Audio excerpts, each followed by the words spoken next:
Hey Donna, thank you for giving me a message and let me know that it wasn't working. It really bothers me when things don't work like they should, and I always like to take care and make sure I fix the problem. And I understand it's probably not the easiest thing to send it back to me, so I'll show you all the insides and I'll put one together on a cigar box for you.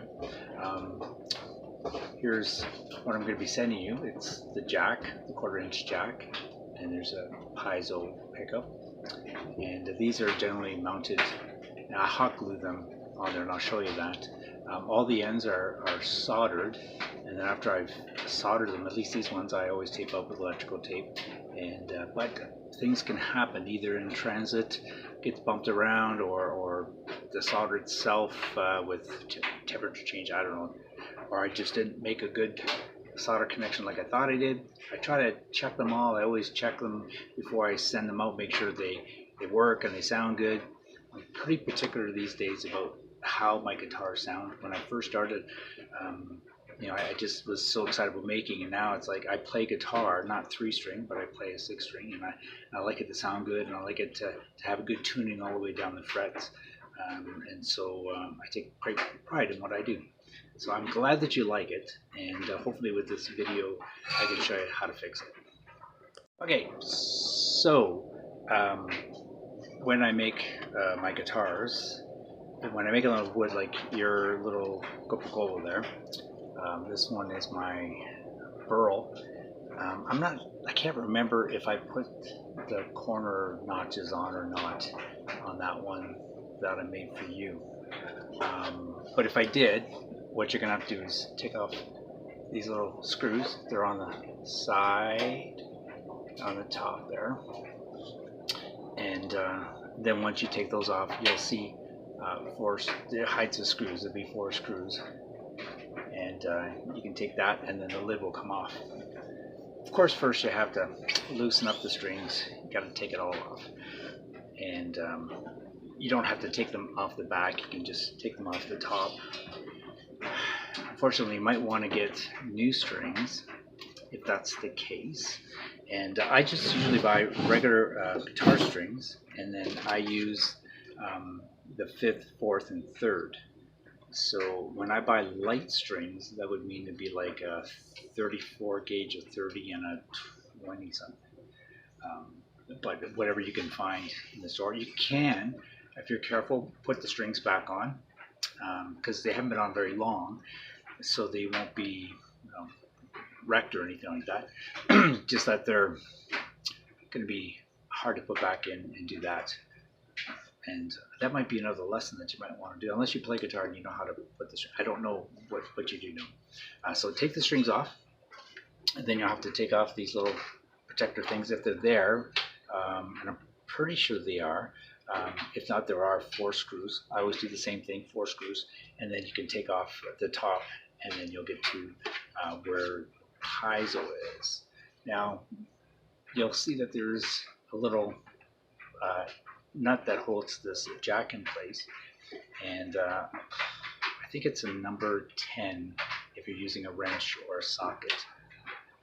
If you use a pair of pliers, you could scrape up the wood, so I like using a socket or an open-end box wrench, and I believe it's a 10 metric. Alright, so now I'm going to show you what you're going to have to do once you take off the top. Okay, so when you get the top off, and now this one here, I'm showing you one that I'm going to be making. The piezo, this is the piezo, the pickup, it's always going to go so the white is facing up, the clear is going to go down. Hopefully you mark the spot where the original one was. So when you open it up, you'll see this is hot glued all around.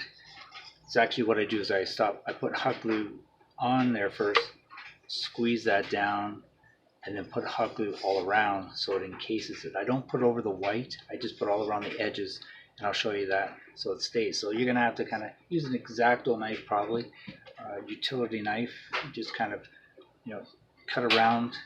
Hopefully don't tear up the box too much, but just kind of slide in there. The hot glue should come off pretty good. You might even, if you wanted to, you could heat up the blade first, and then it will kind of melt the glue for you. And the other part is this: the jack is going to be in there. So like I said, you're going to have to unscrew that and then pull that out. So once you get that out, hopefully mark, and it'd be a good idea to mark where it was, because the way that I set where it goes, this is how it's going to be when this is put in. It's going to be like this, and the headstock being up there. The low string is going to be here, the high string is at the bottom. And so you want to make sure that when you put the piezo, you're going to put it so that it gets more of a bass sound than the treble sound. And it's going to be placed somewhere on the back. Now, if perchance you don't mark where it should go, keep this in mind, that it's going to be a 25-inch scale. And so what I mean by that is where the saddle is going to be, that's going to be at the 25 mark, and the first position, and how you measure this,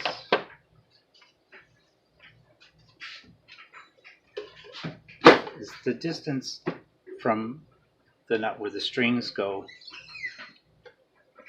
right down to the saddle. That's 25 inches. That's why your double dot is at 12.5 inches. Now I'm assuming that you don't know that, so I'm just putting that out there. So when I glue my piezo, again, it's going to be on the side that's the low string, and it's going to be really close to where the saddle is going to be. Okay, so at the 25-inch mark.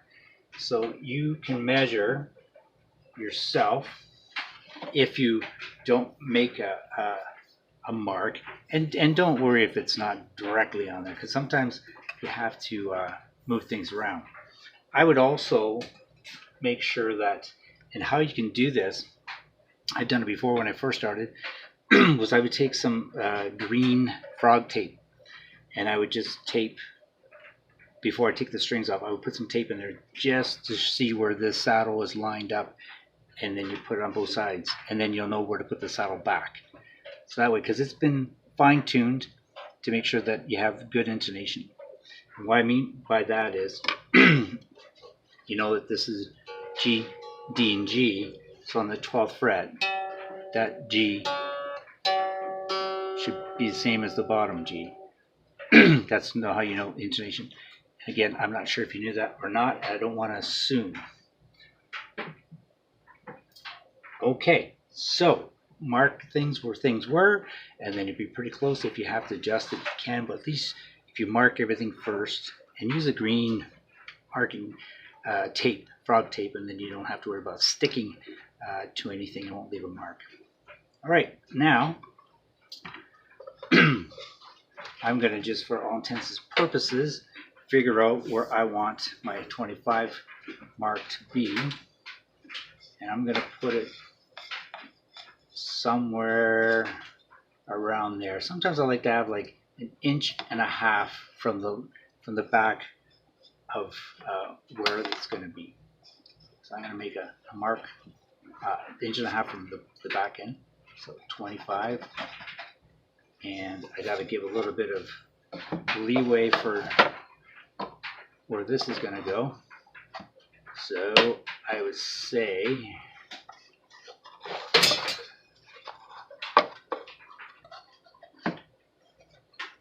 I really need to put that right about in there.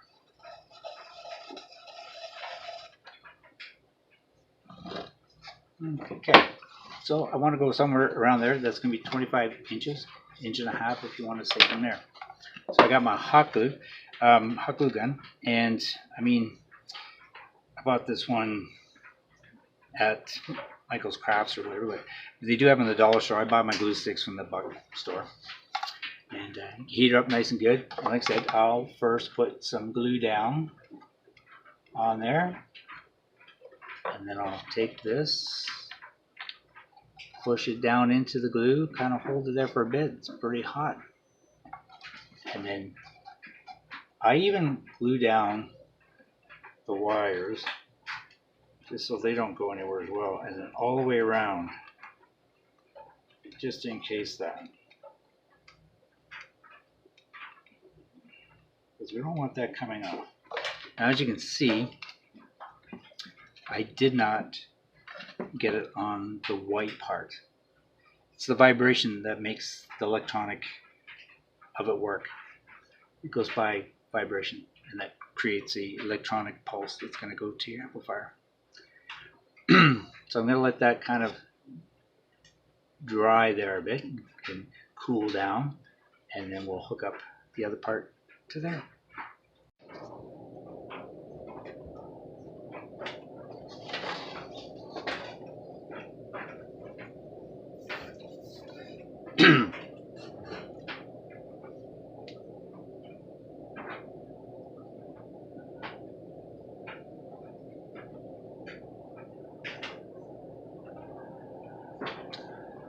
Okay, now that you've got this all glued down, I don't know if I did it. Sometimes I've been finding myself getting into a habit of even taking a little extra tape and just taping the wires just to double make sure that it's not going to come off there.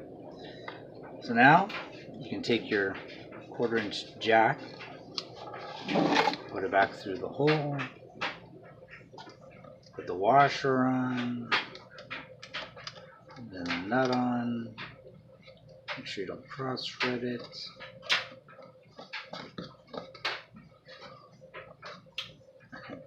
Tighten it down. Like I said, I don't have them right now, but I would grab my little box wrench number 10 and I would tighten that all down. And that's basically what you're going to do.